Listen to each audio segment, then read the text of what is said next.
مساء الخير يا احلى مشتركات، ان شاء الله تكونوا بخير وانتم تشوفوا في هذا الفيديو. اليوم جبت لكم وصفه تاع كوكيز من اروع ما يكون، اروع واسهل كوكيز ممكن تجربوه. كوكيز ساهل وبنين. راح نمد لكم بعض الاسرار باش تنجحوا في الكوكيز.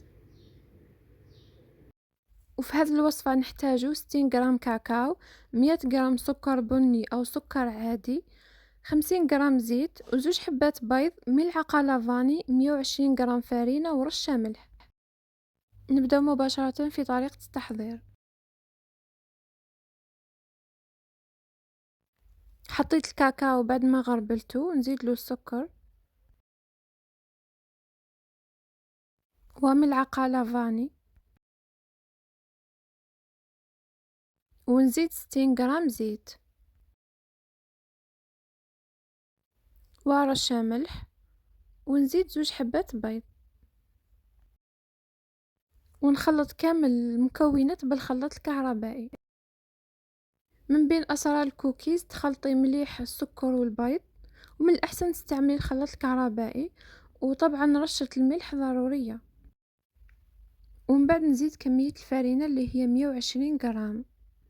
طبعا تقدروا تضاعفوا المقادير، مثلا بدل ما ندير بيضتين ندير 4 بيضات، وندير 100 غرام سكر، ونضاعف كامل المقادير الأخرى. نلم العجينة تاعي ونحطها في المجمد لمدة ساعة، أو في الثلاجة لمدة ساعتين. وبعد مرور ساعة نجبدها من المجمد ونكورها حبات، وزن كل حبة 45 غرام.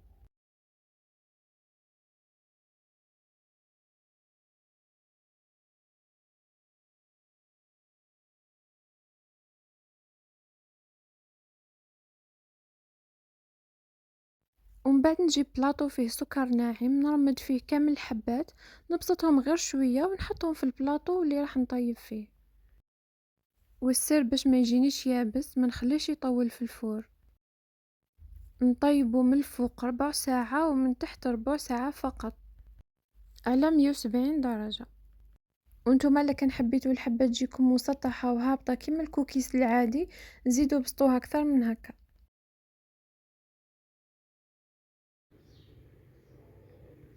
وهذا هو الكوكيز تاعي بعد ما طاب، يجي الشكل تاعو رائع، يجي مشقق، والذوق تاعو تاني ما شاء الله. هذه المرة الثالثة اللي نديرو.